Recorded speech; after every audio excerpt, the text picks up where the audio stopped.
नमस्कार। वक्त हो चला है हरियाणा के मुख्य समाचार ताजा खबरें जानने का, लेकिन उससे पहले चैनल को सब्सक्राइब कर ले। अब आइए शुरू करते हैं आज के पंचांग से। आज दिनांक 27 जुलाई 2026 दिन सोमवार को आषाढ़ मास के शुक्ल पक्ष की त्रयोदशी तिथि है। मूल नक्षत्र का प्रभाव रहेगा। अभिजित मुहूर्त दोपहर 12 बजे से 12:54 तक रहेगा, जबकि राहु काल सुबह 7:24 से 9:05 तक रहेगा। सोमवार होने से भगवान शिव की पूजा का विशेष महत्व है। आज केंद्रीय रिजर्व पुलिस बल CRPF स्थापना दिवस मनाया जा रहा है। वर्ष 1939 में स्थापित इस बल के शौर्य, सेवा और राष्ट्र सुरक्षा में योगदान को सम्मान पूर्वक याद किया जाता है। हरियाणा में आयोजित नशा मुक्ति मैराथन में हजारों लोगों ने उत्साह के साथ भाग लिया। प्रतियोगिता में लगभग 38,000 महिलाओं की भागीदारी रही, जबकि 75 वर्षीय बुजुर्ग ने भी पूरे जोश के साथ 10 किलोमीटर की दौड़ पूरी कर सभी का ध्यान आकर्षित किया। मैराथन में विजेताओं के लिए 1 लाख रुपए तक के पुरस्कार रखे गए।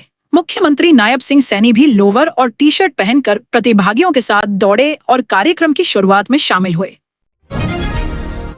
भाजपा ने पंजाब विधानसभा चुनाव 2027 की तैयारियों में हरियाणा के मुख्यमंत्री नायब सिंह सैनी को प्रमुख प्रचार चेहरा बनाया है। पार्टी हरियाणा सरकार के विकास कार्यों और योजनाओं को पंजाब में चुनावी अभियान का हिस्सा बना रही है। सैनी विभिन्न क्षेत्रों में जनसभाएं और संगठनात्मक कार्यक्रम करेंगे। भाजपा का लक्ष्य हरियाणा मॉडल के जरिए पंजाब के मतदाताओं तक अपनी पहुंच मजबूत करना है। हरियाणा में मानसून की रफ्तार फिलहाल धीमी बनी हुई है।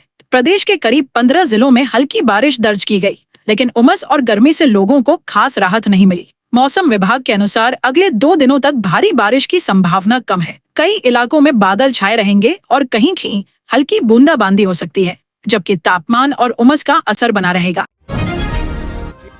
हरियाणा में करीब 26 लाख मतदाताओं का पहचान संबंधी रिकॉर्ड अभी तक मैप नहीं हो पाया है। चुनाव आयोग ने ऐसे मतदाताओं के लिए पहचान संबंधी प्रमाण देना जरूरी किया है। सत्यापन प्रक्रिया पूरी होने के बाद ही मतदाता सूची में रिकॉर्ड अपडेट किया जाएगा।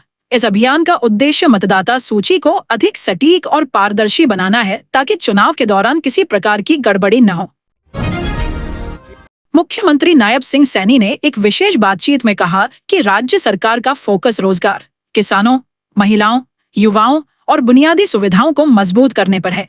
उन्होंने कहा कि विकास योजनाओं को तेजी से लागू किया जा रहा है और हर वर्ग तक सरकारी लाभ पहुंचाने का प्रयास जारी है। उन्होंने प्रशासनिक पारदर्शिता, निवेश बढ़ाने और प्रदेश के संतुलित विकास को सरकार की प्राथमिकता बताया। कारगिल विजय दिवस पर हरियाणा और पंजाब के मुख्यमंत्रियों ने कारगिल युद्ध के वीर शहीदों को श्रद्धांजलि अर्पित की। दोनों नेताओं ने देश की रक्षा में सैनिकों के साहस, पराक्रम और सर्वोच्च बलिदान को नमन किया। इस अवसर पर देश की सुरक्षा के प्रति सैनिकों के योगदान को याद करते हुए उनके सम्मान में विभिन्न कार्यक्रम आयोजित किए गए और राष्ट्र की एकता व अखंडता के संकल्प को दोहराया। हरियाणा में ग्रुप डी के नए कर्मचारियों के लिए मानव संसाधन विभाग ने महत्वपूर्ण आदेश जारी किए हैं। नई व्यवस्था के तहत नियुक्त कर्मचारियों की सेवा से जुड़े कई प्रशासनिक प्रावधान स्पष्ट किए गए हैं। विभाग ने सेवा प्रक्रिया को अधिक व्यवस्थित और पारदर्शी बनाने के लिए दिशा निर्देश लागू किए हैं, जिससे नियुक्ति के बाद कर्मचारियों को नियमों और प्रक्रियाओं के पालन में सुविधा मिल सके। हरियाणा भाजपा के वरिष्ठ नेता मोहन लाल कौशिक को हरियाणा पिछड़ा वर्ग कल्याण निगम का चेयरमैन नियुक्त किया गया है। उनकी नियुक्ति के आदेश जारी कर दिए गए हैं। निगम के माध्यम से पिछड़ा वर्ग के आर्थिक और सामाजिक उत्थान से जुड़ी योजनाओं को आगे बढ़ाने की जिम्मेदारी उन्हें सौंपी गई है। उनके कार्यभार संभालने के बाद विभिन्न विकास योजनाओं पर काम तेज होने की उम्मीद है। फरीदाबाद के बल्लभगढ़ में पुलिस ने एक स्पा सेंटर पर छापेमारी कर देह व्यापार के आरोप में कई लोगों को गिरफ्तार किया। कार्रवाई के दौरान मौके से आपत्तिजनक सामग्री भी बरामद की गई। पुलिस ने स्पा सेंटर के संचालन और उससे जुड़े लोगों के खिलाफ मामला दर्ज कर जांच शुरू कर दी है। आसपास के क्षेत्र में चल रहे अन्य स्पा सेंटरों की भी निगरानी बढ़ा दी गई है। छत्तीसगढ़ के बलौदाबाजार जिले में पुलिस ने बाइक से गांजा तस्करी कर रहे हरियाणा के 2 आरोपियों को गिरफ्तार किया। कार्रवाई के दौरान उनके कब्जे से बड़ी मात्रा में गांजा, बाइक और अन्य सामान बरामद किया गया। दोनों आरोपी हरियाणा से गांजा लेकर दूसरे स्थान पर सप्लाई के लिए जा रहे थे। पुलिस ने NDPS एक्ट के तहत मामला दर्ज कर पूछताछ शुरू कर दी है। सावन और शिवरात्रि के अवसर पर हरिद्वार से गंगाजल लेकर लौट रहे कांवड़ियों का विभिन्न स्थानों पर स्वागत किया गया। हरियाणा और राजस्थान समेत कई राज्यों के श्रद्धालु बागपत क्षेत्र से होकर अपने गंतव्य की ओर बढ़े। जगह जगह भंडारे, चिकित्सा शिविर और विश्राम की व्यवस्था की गई, जबकि प्रशासन ने यात्रा मार्ग पर सुरक्षा और यातायात प्रबंधन के विशेष इंतजाम किए। पंचकूला के ताऊ देवीलाल स्टेडियम में हरियाणा ग्रुप डी के चयनित अभ्यर्थियों के लिए इंडक्शन कार्यक्रम आयोजित किया गया। कार्यक्रम में नवचयनित कर्मचारियों को सेवा नियमों, कार्य संस्कृति और प्रशासनिक जिम्मेदारियों की जानकारी दी गई। अधिकारियों ने उन्हें ईमानदारी और पारदर्शिता के साथ कार्य करने की प्रेरणा दी तथा विभिन्न विभागों में उनकी भूमिका से भी अवगत कराया। हरियाणा के पूर्व मुख्यमंत्री भूपेंद्र सिंह हुड्डा ने राज्य में पेपर लीक के करीब 30 मामलों का उल्लेख करते हुए परीक्षाओं की पारदर्शिता पर सवाल उठाए। उन्होंने भर्ती परीक्षाओं को पूरी तरह सुरक्षित और निष्पक्ष बनाने के लिए प्रभावी व्यवस्था लागू करने की मांग की। साथ ही युवाओं के भविष्य से जुड़े मामलों में सख्त कार्रवाई और जवाबदेही सुनिश्चित करने पर जोर दिया। रोहतक में महा-24 खाप पंचायत के दौरान सामाजिक और क्षेत्रीय मुद्दों पर चर्चा हुई। पंचायत में वक्ताओं ने समाज में एकजुटता बनाए रखने, युवाओं को नशे और अपराध से दूर रखने तथा सामाजिक सुधारों को बढ़ावा देने की अपील की। विभिन्न गांवों के प्रतिनिधियों ने विकास और आपसी सहयोग से जुड़े कई प्रस्तावों पर भी विचार विमर्श किया। हरियाणा में क्रॉस वोटिंग के बाद भाजपा ने कांग्रेस के असंतुष्ट नेताओं और जनप्रतिनिधियों से संपर्क बढ़ाने की रणनीति पर काम शुरू किया है। पार्टी संगठन स्तर पर राजनीतिक समीकरण मजबूत करने और आगामी चुनावों को ध्यान में रखते हुए नए सहयोगियों को जोड़ने की कोशिश कर रही है। इस कवायद से राज्य की राजनीतिक गतिविधियां तेज हो गई हैं।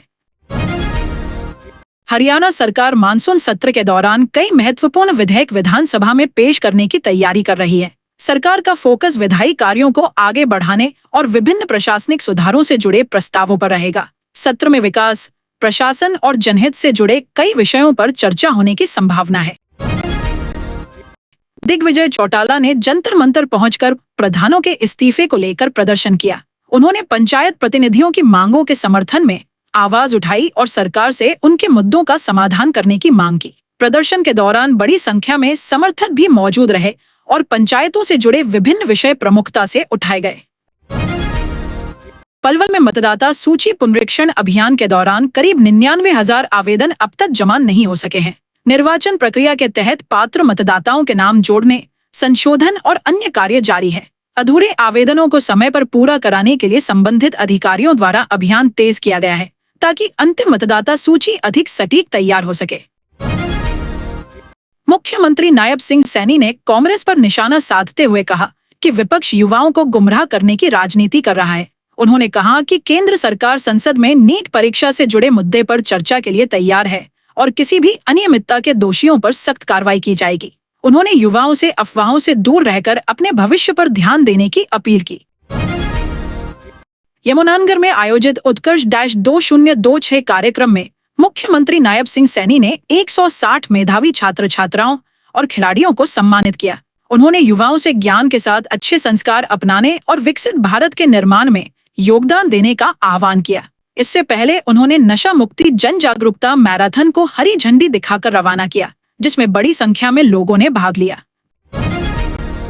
पानीपत के पाक अस्पताल में इलाज के दौरान एक महिला की मौत के बाद परिजनों ने डॉक्टरों और अस्पताल प्रबंधन पर गंभीर लापरवाही के आरोप लगाए हैं। आरोप है कि पैर की चोट के इलाज के दौरान बिना परिवार की अनुमति दिल में स्टेंट डाला गया और फर्जी हस्ताक्षर भी किए गए। शिकायत के आधार पर पुलिस ने मामला दर्ज कर जांच शुरू कर दी है।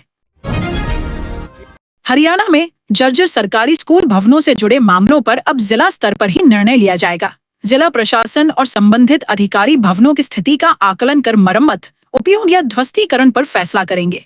नई व्यवस्था का उद्देश्य प्रक्रिया को तेज बनाना और छात्रों की सुरक्षा सुनिश्चित करते हुए समय पर आवश्यक कार्रवाई करना है। हरियाणा में बिजली कर्मचारियों और अभियंताओं ने अपनी विभिन्न मांगों को लेकर संयुक्त संघर्ष मोर्चे का गठन किया है। संगठन ने बिजली क्षेत्र से जुड़े मुद्दों पर साझा रणनीति बनाकर आंदोलन चलाने का निर्णय लिया। कर्मचारियों और अभियंताओं ने एकजुट होकर अधिकारों की रक्षा तथा लंबित मांगों के समाधान के लिए आगे की रूपरेखा भी तैयार की। प्रधानमंत्री के मन की बात कार्यक्रम की रिपोर्टिंग में कैथल जिला पूरे हरियाणा में पहले स्थान पर रहा है। कार्यक्रम से जुड़ी गतिविधियों और जन भागीदारी की प्रभावी रिपोर्टिंग के आधार पर जिले ने ये उपलब्धि हासिल की। इस प्रदर्शन को लेकर जिला प्रशासन और संबंधित विभागों में उत्साह का माहौल है। हरियाणा के मंत्री रणबीर गंगवा बनकर लोगों से ठगी करने वाले साइबर गिरोह का पुलिस ने पर्दाफाश किया है। आरोपियों ने मंत्री के नाम और पहचान का इस्तेमाल कर लोगों को झांसे में लेने की कोशिश की। पुलिस ने कार्रवाई करते हुए गिरोह के सदस्यों को गिरफ्तार कर उनके कब्जे से मोबाइल फोन और अन्य डिजिटल उपकरण भी बरामद किए। पंचकूला के पिंजौर स्थित प्रसिद्ध शीतला माता मंदिर में चोरी की वारदात सामने आई है। चोर मंदिर से नकदी और अन्य सामान लेकर फरार हो गए। पूरी घटना मंदिर में लगे सीसीटीवी कैमरों में कैद हुई है। पुलिस ने फुटेज के आधार पर आरोपियों की पहचान कर उन्हें पकड़ने के लिए जांच और तलाश अभियान शुरू कर दिया है। हरियाणा में करीब 4 लाख परिवारों के राशन कार्डों की जांच की जा रही है। पात्रता मानकों की समीक्षा के दौरान अपात्र पाए जाने वाले लाभार्थियों के राशन कार्ड निरस्त किए जा सकते हैं। सत्यापन अभियान का उद्देश्य केवल पात्र परिवारों तक सार्वजनिक वितरण प्रणाली का लाभ पहुंचाना और रिकॉर्ड को अद्यतन करना है। मुख्यमंत्री नायब सिंह सैनी ने गुरुग्राम में जिला लोक संपर्क एवं कष्ट निवारण समिति की बैठक में जन शिकायतों की समीक्षा की। बैठक में कई मामलों का मौके पर समाधान किया गया, जबकि शेष मामलों पर संबंधित अधिकारियों को समयबद्ध कार्रवाई के निर्देश दिए गए।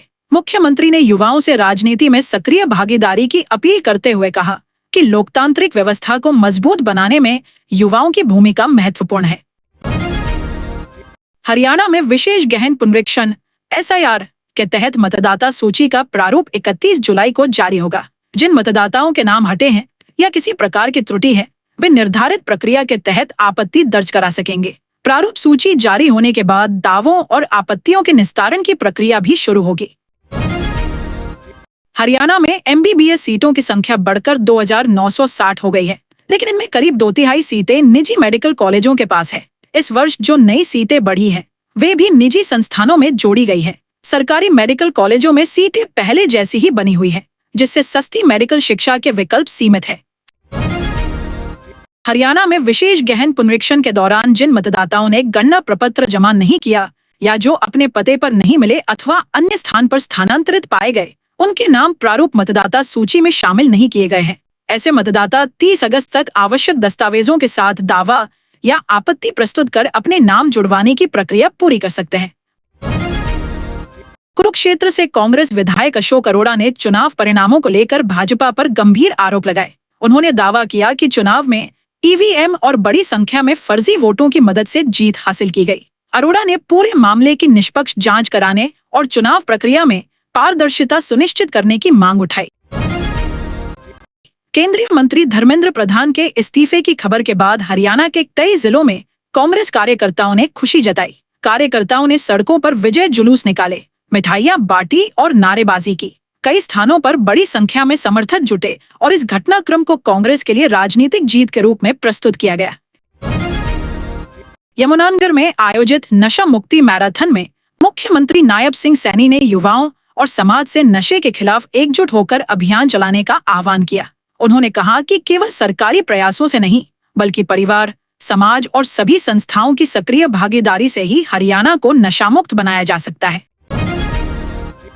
भिवानी में आयोजित कार्यक्रम में कांग्रेस नेता राव नरेंद्र ने छात्रों के संवैधानिक अधिकारों और सामाजिक न्याय की लड़ाई जारी रखने का संकल्प दोहराया। उन्होंने शिक्षा में समान अवसर, पारदर्शिता और युवाओं के हितों की रक्षा को प्राथमिकता बताते हुए कहा कि छात्रों की समस्याओं और अधिकारों के लिए लगातार आवाज उठाई जाएगी।